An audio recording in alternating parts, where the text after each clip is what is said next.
Chapter 23. The day of the actual competition dawns bright and chilly. I shiver in the early March air as Miss V and I wait for my school bus. My jacket feels good. We've decided to use the manual chair today since the electric one, even with the car ramps, is a little too heavy for Mom to handle on her own. You ready, Mellow Yellow? Miss V asks me. Oh, yeah. Your head feels like it's gonna pop with all those facts stuck inside, she teases. Oh, yeah, I grin at her. You'll do fine. Better than fine. Dynamite. Possibly awesome, Miss V says. Oh, yeah, I push again. We'll all be downtown in the audience, cheering you on. And the team? There are others on the team? She asks, smacking herself on the forehead. I thought you were a solo act. And teams from other schools? Don't worry, you're smarter than all of them put together, so we'll be cheering the loudest, your mom and dad and me and Penny. Do I look okay? Miss V looks me up and down. Like a television star, she replies. Your mom tucked an extra blouse in your bag, just in case. Catherine knows what to do. I'm glad Catherine will be going with us, and I think Mr. Dimming is glad as well. Tell me the plan again. Your mom will pick you up from school, take you to get a bite to eat, and get you to the TV studio about 15 minutes before the rest of the contestants. Penny and your dad and I will meet you there. TV folks won't freak out when I show up. They are well prepared for you. Actually, it's possible a few reporters might be there and want to talk to you. Me? Why? I can't imagine why any news person would want to talk to somebody who can only talk through a machine. How boring. You're a wonderful human interest story. Other people might be interested in knowing more about you. They won't make fun of me? Just the thought of it makes my palms sweaty. Miss V takes my hand in hers. Not at all. They'll admire you, I'm sure. You are Spalding Street Elementary School's own personal Stephen Hawking. They're lucky. Hope so. Here's your bus. Have a great day, Melody. I'll see you tonight. I managed to get through the day without spilling anything on my clothes, and I'm relieved to see Mom when the last bell rings at school.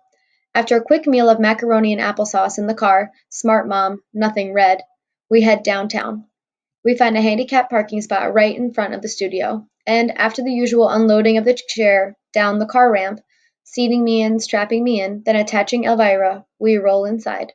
The receptionist, a chunky, pleasant woman with lots of makeup on and frizzy hair, directs us to the staging area. I have to blink a little to figure it all out. Everything you see on TV is fake. I see the place where they film the news. When I watch it on the television at home, it looks like the reporters are sitting in front of a huge window that shows all of downtown. But it's just a painting, and it's pretty small. So is the desk where the reporters sit. It seems so much bigger from home. I recognize a couple of the reporters who I watch every day. I can't believe how skinny the morning lady is. On TV, she looks normal size. I'm going to look like a huge balloon when the cameras show me. Speaking of cameras, they are huge, like giant black mechanical space beings on wheels. Guys with headphones and women with clipboards run around checking stuff. The back part of the studio is dark, but the place where the contest will take place is lit brightly. I can see where the teams will stand and the big buttons they'll push for the answers. In another room behind all the cameras and action are the benches where the audience sits. Some people have already started to file in. I can see them through a large glass window. I jump when Catherine taps me on the shoulder. Fascinating, huh? For real, I type. She and Mom chat a bit before a man wearing jeans and a Cincinnati Bengals sweatshirt approaches us. Excuse me, he says to me, but are you Melody Brooks? Surprised, I quickly hit yes. My name is Paul, and I'm the stage manager. His huge hand swallows mine as he shakes it.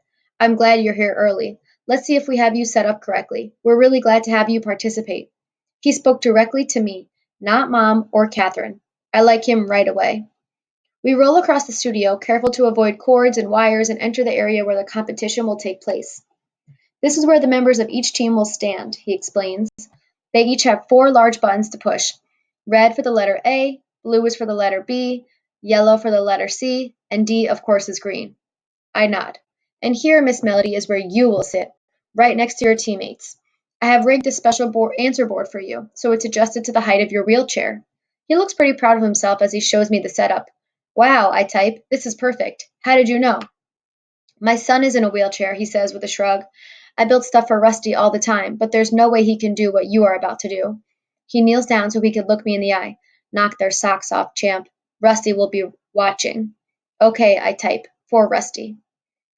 He rolls me behind my answer board and lets me practice with the four color-coded buttons. Because they are so large, hitting the right one is actually easier than using my Medi-Talker. I don't even have to aim with my thumb. I can use my whole fist. When I hit the red button, the letter A lights up on the screen in front of me to lock in the answer. Thanks, Paul, I type. Very, very much. He winks, gives me all the buttons a quick punch just to make sure they light up, then tells me he'll see me later. I can do this, I tell Mom and Catherine. I'm ready. The rest of our team starts to arrive. Connor, dressed in a black suit with a red tie, actually looks good. Rose, blushing and nervous, is wearing pale blue. Hi, Melody, she says. Are you scared? Nope, not at all, I type. My mom made me wear this tie, Connor complains as he rolls his fingers inside his shirt collar to loosen it. I hope I don't choke on live TV. If he does, at least the attention will be on him instead of me. What if I do something stupid or I start to drool and the camera does a close up? Amanda, Rodney, Molly, and Elena, the alternates, look a little sad as they wander around the studio. They won't get a chance to participate unless something happens to disqualify one of the four of us. I guess that includes Connor fainting or me convulsing. Are you okay? I hear Rose ask Amanda. Yeah, but it's just like I'm all dressed up with nothing to do. I feel you, Rose says. Break a leg, Amanda tells her. Really? Rose smiles. That's what you're supposed to say for good luck, Amanda explains. I know, but look at it this way. At the finals in Washington, there are 6 people on that team, so that opens things up a little. So go out there and win. Will do. Claire and Molly make funny faces in front of the cameras, pretending they are on air. Neither speaks to me. Look, Claire, Molly says, her voice for once in awe of something. You can see your reflection in that camera over there. Do I look okay? Claire asks, smoothing her dress. You look great, Molly assures her. You know, it really ought to be you up there instead of Melody, Claire says loudly enough for me to hear. Well, I'm ready if she messes up, Molly whispers back. I just shake my head and think, delete, delete, delete. No way am I letting their negativity mess me up. I have enough to worry about. Mr. Dimming hurries in then, wearing a brand new navy blue suit, a fresh white shirt, and a red vest and tie. The whole team cheers and Connor gives him a high five. He buzzes around for a bit, like a nervous bumblebee.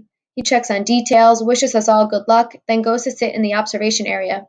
No teachers are allowed near the students during the competition. Catherine is allowed to stand in the back behind the cameras just in case I have an emergency. Other teams start to fill in the studio as well. One team from Green Hills Academy is all dressed in Kelly green sweaters. Not a bad idea, but the sweaters are ugly. Another team from Crown Elementary is wearing little fake crowns on their heads. That seems to me a little over the top. Our team hasn't done anything special. They don't need to. They have me. Chapter 24. It's time. Cameras rolling, someone calls out. In 5, 4, 3, 2. He points at the man at center stage. The moderator, a slim guy with hair that looks like it has been glued into place, brushes a speck off his tuxedo, adjusts his red striped tie, and begins speaking right on cue. Good evening, he says with that perfectly modulated voice that announcers seem to be born with. My name is Charles Kingsley, and I'd like to welcome you to the Whiz Kids Southwest Ohio Regional Competition. Cheers all around. In 2 weeks, the winner of this competition will travel to Washington, D.C. to represent our area at the national championships. More cheers. We wish the best of luck to all of our young competitors. The studio quiets. The rules are simple, Mr. Kingsley explains. Teams will be asked 25 questions. Each correct answer from each 4-member team is worth 1 point, so the maximum total team score is 100 points. He pauses so the cameras can show the scoreboard. Then he announces, the 2 teams with the highest scores from all preliminary rounds will meet for what we call a quiz-off, so points total are critical. The winner of that final set of quiz questions will be declared our local elementary school level champion and will proceed to the nationals in Washington. The team that emerges as the winner will appear live on national television on Good Morning America the next morning. Cheers and applause. Our first 2 teams to compete tonight will be Woodland Elementary and Spalding Street Elementary. Take your places, ladies and gentlemen. The 4 contestants from Woodland and the other 3 members of our team walk to the testing area, waving for the cameras. Catherine rolls me to my position, makes sure I can easily reach the buttons, then gives me a quick hug and walks away. I'd like to take a moment, Mr. Kingsley says, to introduce a very special participant in our competition tonight. Her name is Melody Brooks. The cameras all point in my direction. The studio lights are incredibly bright and hot. I blink rapidly. I feel damp and sweaty. Although the other contestants will stand, Melody will be seated as she answers the questions. We've made adjustments to our answer board so that she can access the buttons, but nothing else. I hear she's a fierce competitor. I try to wave, but I figure I look goofy and wobbly, so I just pull my hand down. Rose stands next to me, with Connor in the middle and Claire on the far end. I feel like I'm going to throw up, I hear Claire whisper. Don't you dare, Connor hisses. We'll start with a practice round so you can familiarize yourself with our button system. Everybody ready? Which of the following is a mammal? A. Cat. B. Bird. C. Turtle. D. Spider. Everybody, including me, pushes A, of course. The screen in front of us light up with the letter A.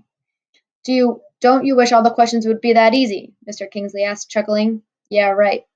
Remember two things, he reminds everyone. First, this is a team competition, and second, this is not a test of speed, but of accuracy. Teams get more points if all four contestants come up with the correct answer, and the two teams with the most points meet for the finals. Are we ready? Ready, the seven contestants on stage answer. I start to hit the word ready on my board, but I decide to concentrate on the contest instead. Round one will have 25 questions. Let us begin. Number one, I tense. Here we go. The average lifespan of an adult mayfly can range from A. 1 minute to 1 hour, B. 30 minutes to 1 day, C. 1 day to 1 week, D. 2 weeks to 1 month. Bing, bing, bing, bing. Everyone hits their buttons. Once the answers are locked, the readouts are displayed. Everyone on our team answered B. One person on the Woodland team answered A. Mr. Kingsley smiles and says, Woodland has 3 points and Spalding now has 4 with all correct responses. We can do this. I can do this. Bring on the next one. Number 2, he intones. The Battle of Lexington and Concord in the American Revolutionary War were fought in what year? A. 1774, B. 1775, C. 1776, or D. 1777. That one is a little tricky. I press B, however. So does everybody else. The score is now 7-8. Mr. Kingsley continues. In literature, the word oxymoron means which of the following? A. A combination of contradictory words. B. The outcome of a sequence of events. C. An implied reference to a literary or historical event. D. A symbolic story or narrative. I am fairly sure the answer is A, but that could mean big-headed crippled kid who thinks she can win in a national competition. When the answer is shown on the screen, Connor got it wrong, and so did 2 members of the Woodland team. So the score is now set at Woodland 9, Spalding 11. We're still up, but we have 22 more questions to go. The next question, Mr. Kingsley says, deals with math. Oh crap, I'm dead meat. There are 2,357 paintings in an art museum. The museum has 124 rooms. Which is the reasonable estimate for the number of paintings in each room? A. 10, B. 20, C. 60, D. 200. Yep, dead. Rotten meat. Let's see. I got to visualize a museum, and rooms, and lovely paintings. How many in a room? Not sure. Divide what into what? Not sure. I'm gonna say 60. When the answer flashes B, I feel like an idiot. But Rose got it wrong too, and so did 2 kids on the Woodland team. The score stands at 13-11. By the time we get to the 25th question, I'm sweaty and thirsty, but I'm pumped. The lead bounced back and forth between the 2 teams a couple of times. Sometimes they were in front of us, and sometimes we forged ahead with points. I got most of the language arts answers right, but the math questions stumped me. Connor can't spell, so he missed several of those questions. Rose is weak in history. Claire has trouble with science. The Woodland team was about the same. Some kids good in some areas, other good in others. We now come to the final question for our first 2 teams, Mr. Kingsley announces. He clears his throat and begins. A weather event that measured 6.5 on the Richter scale would be A. Tornado, B. Hurricane, C. Earthquake, D. Tsunami. Bing, bing, bing, bing. I punch C and relax. I did not have a tornado spaz. Connor, Rose, and Claire all got the final question correct as well. 2 people on the Woodland team answered hurricane instead. When the results were tallied, our team had a total of 81 points. Woodland came up with 77. Congratulations, Spalding, Mr. Kingsley said with a polished smile. The 2 highest scoring teams will meet for the final round later tonight. Good luck, and we hope we see you again. Victory for round 1. As the show breaks for a commercial, we were all escorted to a special waiting room in the back. The students from Woodland looked really disappointed. That's it for them, the whole competition. All they can do now is watch as the second two teams head for the stage for their session under the lights. Mom, Dad, Penny, Miss V, and Catherine are all waiting for me in the back room, hugging me and kissing me like I've won the lottery or something. Catherine does a little happy dance. Dad tells me he filmed the whole thing on his camcorder. You rocked, Melody, Miss V shouts. I'm so proud of you, sweetie, my mom says. Can I have a Coke? I type as quickly as I can. I feel breathless. Everybody laughs as Catherine rushes to find me a paper cup for the sodas that are sitting on ice in the waiting room for the contestants. Mom pours dribbles of the ice cold Coke into my mouth, one sip at a time, making sure I don't spill it on my shirt. I'm so thirsty. I don't even care that people from the other teams are staring at me. Mr. Dimming, after talking to Rose and Connor and Claire, bounds over to us, beaming. This is such a thrill, Melody. You were amazing out there. I'm so proud of our team, and I'm extremely proud of you. Thanks, I tap. What's next? We wait for the next teams to compete. Then we'll meet and beat the other high scoring team and pack our bags for Washington. Don't pack yet, I type with a grin on my face. I've been packed for 10 years, he tells me. I've just been waiting for the right team. This is our year, I just know it. He wanders off to talk to other parents. I never thought about what teachers dream about. I had no idea what a big deal this is for him. Rose comes over and squats down next to Penny. I like your hat, she tells Penny, who is holding Doodle closely and wearing a blue polka-dotted hat with a red feather. Woozy, Penny says gleefully. How is my favorite baby girl? Rose says in her whispery voice. Woozy, Penny repeats. You did really good, Melody, Rose says to me. You too, I type. You think we have a chance for the finals? Yep. And Washington? Yep. And being on Good Morning America? Oh, yeah. Claire stays on the other side of the room with her parents, but Connor ambles over and stands next to Rose. You're okay, Melody, he says. You beat me on a couple of those. You rock in math, I tell him. I know, he replies with a grin, but I can't spell. I hope I don't have any spelling questions in the finals. I gotta go to the bathroom, Rose says suddenly. I'm so nervous about the finals. She hurries out. I know what that means. Butterflies, moths, giant bumblebees flutter inside me. When we were on camera, it felt like it took a million years to complete our round, but in just a few minutes, the second set of contestants come back to the waiting room. The school with the little crowns won round two at 79 points. Then, within another half hour, Edison Elementary clinches the third round with a score of 80. Finally, a school called Perry Valley wins the fourth round with 82 points, just 1 point more than us. I watch them, Miss V tells me when they troop back into the room, excited and victorious. They're really good. Should we worry, I ask. Of course not. Our team is the best because they have a secret weapon. You. Suddenly there is a rush of activity in the room as stage hands come in to get us. Perry Valley and Spalding Street, we need you back on camera for the finals. You are our two top scoring schools. Congratulations. We hurry back to our places. The lights seem brighter this time. Mr. Kingsley returns to his position and gets his microphone adjusted by the stage crew and shouts, Welcome back, ladies and gentlemen, to the final round of our Regional Whiz Kids competition. The winners of this round will represent us all in Washington, D.C. in just 2 weeks.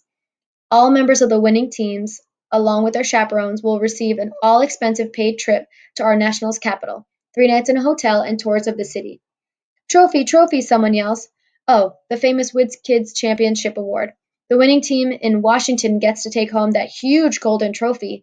They receive a guest appearance on Good Morning America, and their school will receive a check for $2,000 to be used for academic endeavors. Lots of whoops at that. Let us begin. Teams, are you ready? Ready, they all reply. I am ready, too.